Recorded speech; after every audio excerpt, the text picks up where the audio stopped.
let me tell you just about two things that have happened to me this week and how the scriptures can shed some light on, not my life, but on the experiences that took place and hopefully help you as well.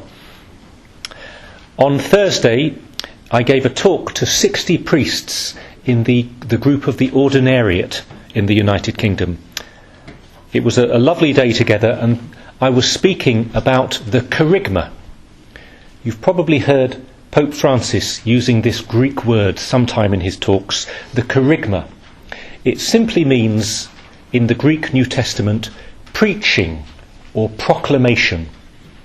And so we use that word today, the Greek word in English, to mean the central Christian message. What's the core message, the core proclamation that we believe and that we long to share with others? This is the kerygma.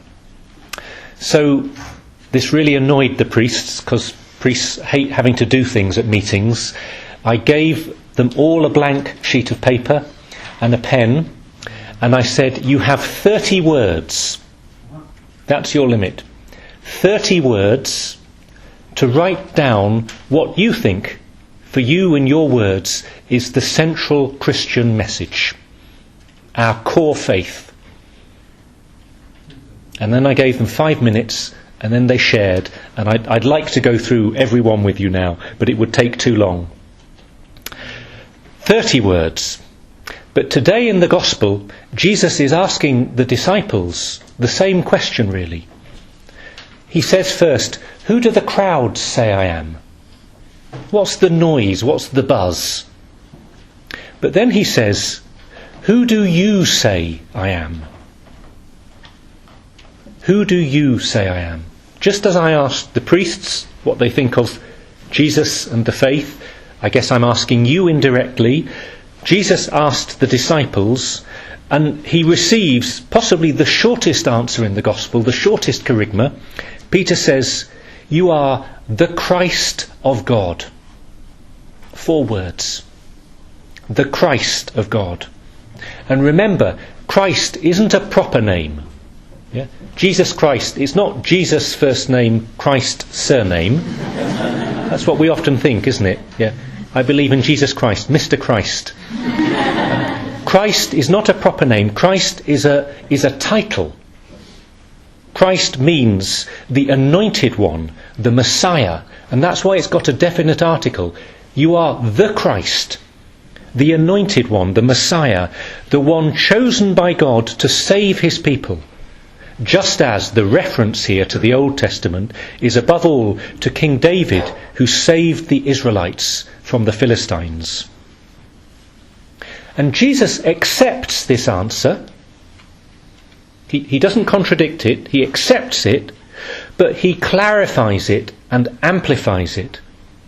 Because there's a danger that the disciples will think that Jesus is simply, or is a political leader, perhaps even a warrior king like David, as if he's going to get his sword out any minute, coming to liberate the Jews from the oppression of the Romans.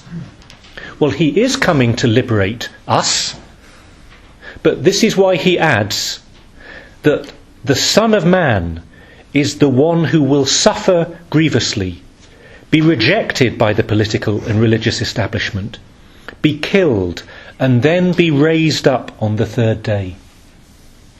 So he is the Christ. He is the one who will save, but he will save through his life, death, and resurrection. And then he goes further. He says, I am not just the Christ, I'm not just the Son of Man who will die and rise to life for you. I am also the one whom you must follow.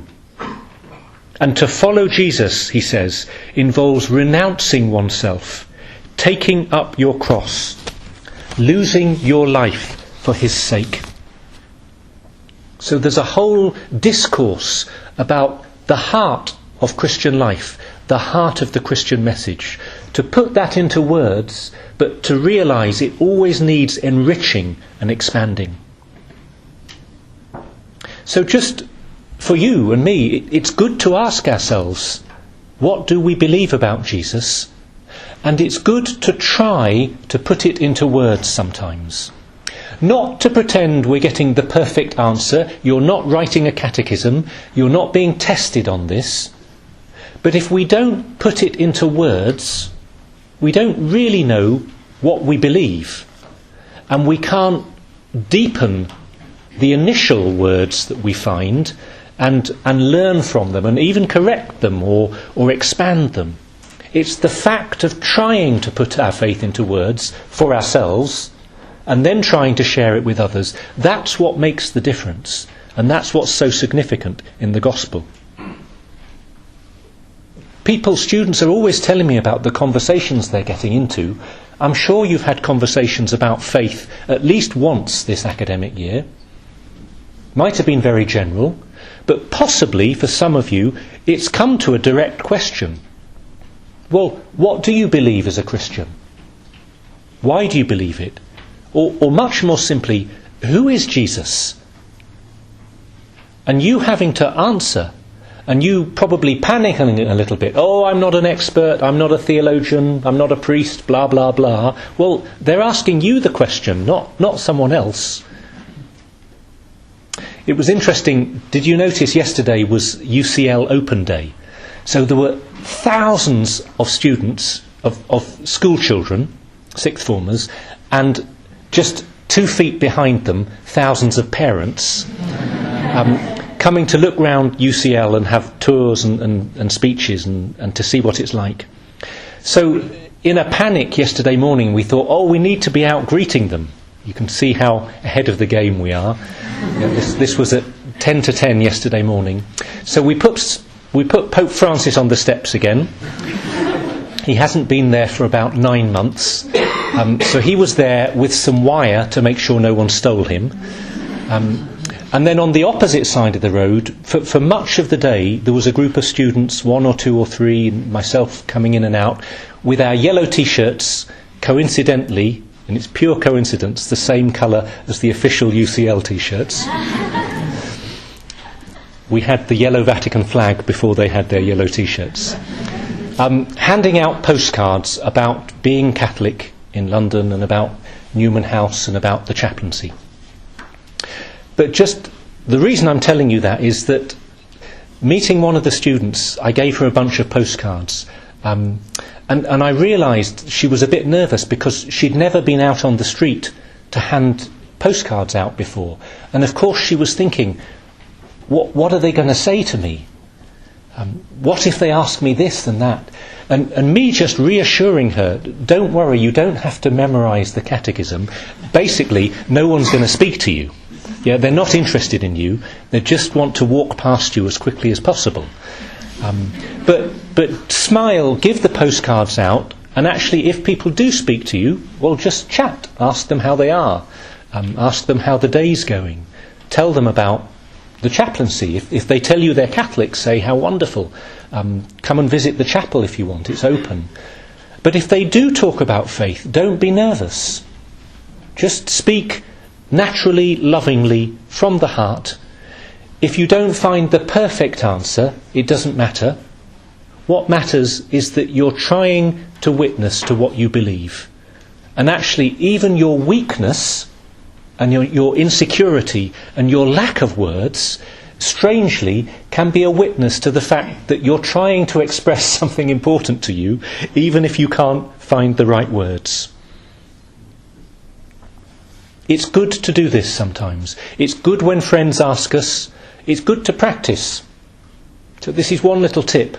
Yeah. When you walk home today, or in a little bit of quiet prayer this evening, just say, what do I believe? In 4 words, in 10 words, in 30 words. If Jesus asked me, as he did Peter, who do you say I am? What would you say? If a friend asked you simply, who is Jesus? What would you say? See what words come out and then see how they grow and what you do with them.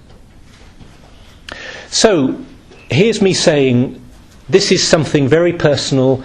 Jesus is not just a political leader, but his teaching does have political implications. And I was saying this yesterday. And this brings me to my second anecdote of the week, which is, you know what I'm going to say, I was at a debate about the European Union referendum on Wednesday evening. And it was interesting because it was specifically to talk about the referendum from a Catholic perspective. What do our values and principles say to our politics and to the way we will vote? And one speaker very humbly said, when I was asked to speak in this debate, I thought, well, it's got nothing to do with my Catholic faith. It's about money and pensions and borders and immigration and politicians and bureaucracies. But he said very humbly, preparing for this debate has made me see that, yes, our Catholic principles are massively at stake in how we vote, and more than that, are a great blessing to help us realise what is really important in our politics and in how we are voting. And he said, and in fact it's just what the bishops have been saying to us, that there are many principles that we should be considering, but two of the key principles from our Catholic social teaching tradition are solidarity and subsidiarity. The first one's easy to explain. Solidarity. That at one level we are all one. One body, one people. The importance of unity and belonging, of overcoming boundaries, of building bridges, not walls. As St. Paul said today, you have clothed yourselves in Christ, and there are no more distinctions between Jew and Greek, slave and free, male and female, and you can add in your own list there, but all of you are one in Christ Jesus, says Paul. Solidarity. But second, subsidiarity. This is less familiar. A simple definition of subsidiarity is the value of localism, or more technically, that political power and authority should be exercised at the lowest, most local level possible, and that you only centralise power or move it upwards when it's absolutely necessary for the common good. So this is an argument for localism, for devolution, except when the common good requires larger institutions. Because the Church is aware of the danger of authoritarianism, the tendency of power to centralise and take control, and the importance of defending local institutions and traditions.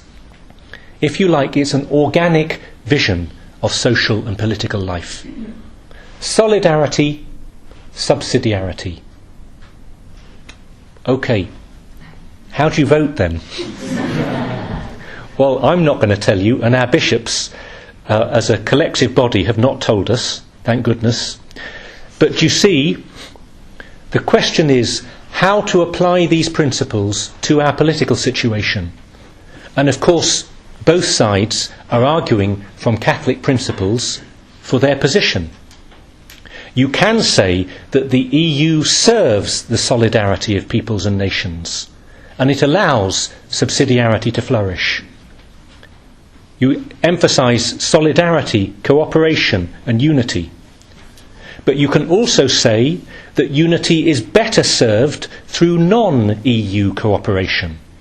And you can say that subsidiarity is better protected without the EU, because we already have these supranational institutions and a creeping federalism.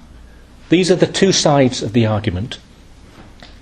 I'm not answering, I'm just saying what our bishops have said, I think very wisely, that these are the core questions we need to keep in mind as Christians voting.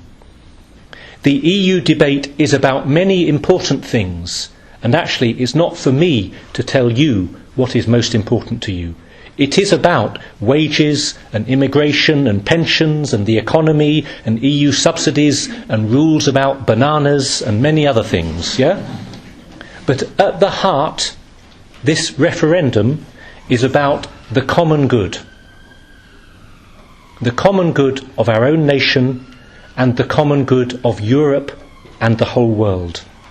And in our discernment about how to vote, we should be thinking about how to preserve these values of solidarity and subsidiarity and the common good of all peoples, and not just how to vote for our own selfish or local interests.